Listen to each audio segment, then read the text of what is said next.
Now, Kawasaki recently announced their brand new ZX-4RR, and it seems to have caused quite a stir. In a market full of parallel twins, it's refreshing, perhaps even quite exciting, to see a smaller capacity, high-revving inline four that absolutely screams up to 16,000 RPM. But is this bike all it's cracked up to be, or has the hype gotten the better of it? Well, in this video, we'll compare it to what I see as the closest rival currently on the market, the Yamaha R7, a proven solid middleweight performer and the benchmark, I'd say, for an affordable sports bike. So we'll go through all the details and score them in the key categories, and then at the end, declare a winner. Now, first up, let's take a look at the engine, and yes, the ZX-4RR certainly has a bit of a USP here. You see, a couple of years back, Kawasaki announced the ZX-25R for some Asian markets, and the idea is a slender little 250 sports bike that revs to the moon and back to generate some peaky top-end power. Now, this bike went down exceptionally well, still to this day one of the most viewed videos on this channel with 1.3 million views, and so the only complaint was that they didn't offer it to the rest of the world. Now, fast forward to now, and the motorcycling public's prayers have been answered, for the ZX-4R has been announced, which is pretty much the same bike, just with a slightly plumper motor. This thing will redline at 16,000 RPM, and so while it's a smallish capacity engine that doesn't make a great deal of grunt and mid-range torque, it still spins up to a speed that's enough to make some decent peak power. So although the figures are somewhat vague at the moment from Kawasaki, it's believed to be somewhere between mid to high 70s of horsepower when you factor in the effects of ram air. Now, unfortunately, there has been some speculation that this peak power figure might be significantly lower in North America owing to strict noise regulations in Canada, but judging it on the anticipated European numbers, I think it looks pretty impressive. Now, the Yamaha, on the other hand, has the same CP2 parallel twin as pretty much all their other middleweight bikes, so the MT-07 Naked, the XSR 700 Retro, the Tracer 7 Sports Tourer, and the Tenere 700 Adventure bike. Now, it is much larger in capacity at 689cc to the 399 of the Kawasaki, and so naturally it can make way more torque and make it lower in the rev range, so 67 Nm at 6,500 RPM as opposed to about 36 Nm for the Kawasaki, right up at 11,500 RPM. So much more bottom end to it, but the trade-off is that it doesn't rev out anywhere near as much, so this peaks at 8,500 RPM and it makes about 72 horsepower, so it can't quite compete in that sense, but that mid-range and grunt plus the super lively throttle that they give these CP2 bikes do make it pretty entertaining to ride, especially at road speeds. So I'd say for most real-world road riding applications, especially in the UK where we don't have really that many long flowing corners, the Yamaha is probably the better shout, but I'm still going to give the point to the Kawasaki here for the audacity to build a bike with this engine layout, also the sound it'll produce, and then you've got the uniqueness. Now, from a chassis perspective, these bikes aren't a million miles apart, so the Kawasaki gets a steel trellis frame with a curved steel swing arm, and they say that the design is inspired by their world superbike ZX-10RR in order to deliver perfect front-rear weight distribution and therefore super nimble handling. Suspension comes from Showa with a 37mm separate function big piston fork with preload adjustability, and there's the same Showa BFRC light rear shock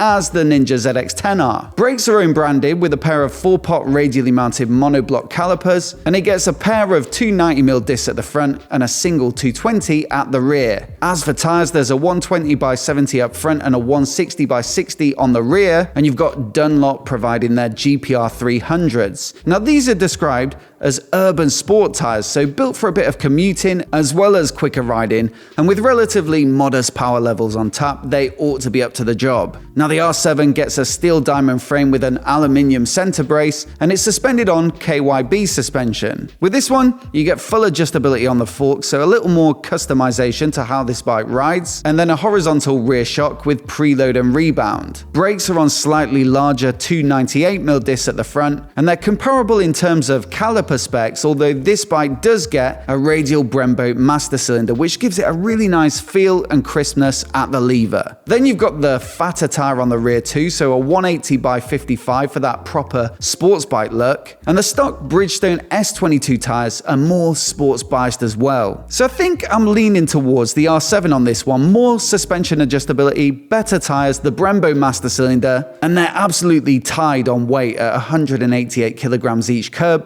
So it has to be the Yamaha. Now, one thing for me that can really detract from the riding experience on a lot of middleweight sports bikes is too much of a chilled out road bias riding position. Take the Ninja 650 for example, a perfectly good bike, but to ride it feels pretty much like an upright naked bike. You just can't really get into it on the track for example, because your bum is relatively far forward and the bar's too close and high. But the Yamaha R7 sort of set that straight with clip-on bars, properly high up rear sets, and a reasonably tall seat height at 835mm. Now, it's not quite as aggressive as some of the more serious, more powerful sports bikes on the market, but for me, it strikes that perfect balance of usability on the road and then a sporty tuck when you're riding quicker or if you take it to the track. Now, the Kawasaki looks to be roughly more of the same. This isn't like a Learner 400. The Ninja 400 already exists in their lineup to serve that market well. This looks more focused with relatively low clip-on bars and higher up pegs. But what I will say is the seat is quite a bit lower than the Yamaha, so 800mm. 35mm is a substantial difference and it really will affect how the bike feels to ride. And I like, on a bike of this nature anyway, to be a little bit more tail up. So I think I'll go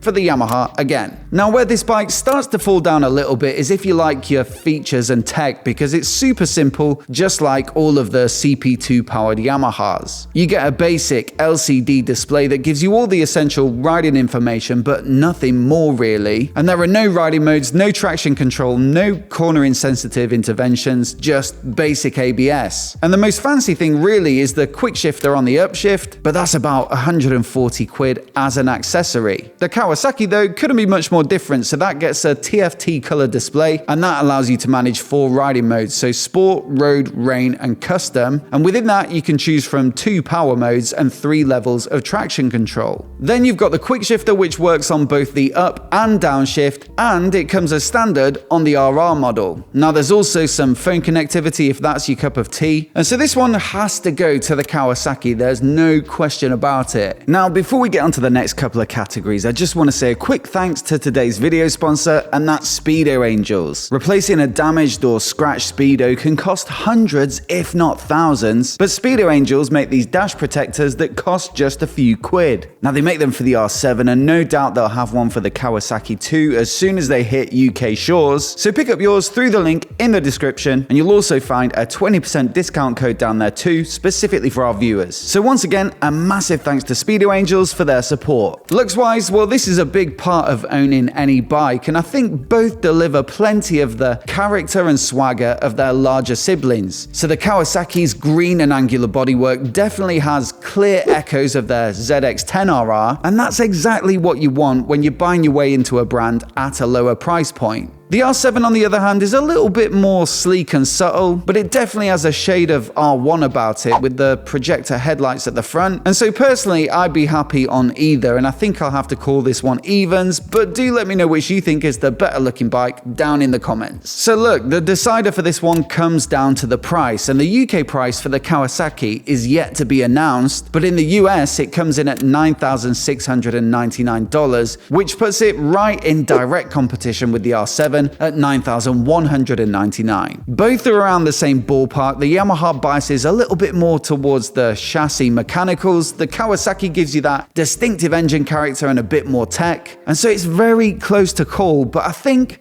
I'll have to give it to the Yamaha because even if you add the quick shifter, which is an accessory, it's still going to come in at less money. So that's 2 points to the Kawasaki and 3 to the Yamaha, and that makes the Yamaha R7 today's winner. But look, I'd still be sorely tempted by that engine on the Kawasaki, and I'm still looking forward to getting to review one later this year. But in the meantime, as always, I'd love to know which one you'd pick, so do let us know down in the comments below. And if you'd like to see more of the best new sports bikes for this year, then I've already conveniently made a list of our top picks, so give it a click, give it a watch, let us know what you think. Many thanks for watching, and we'll see you in the next one.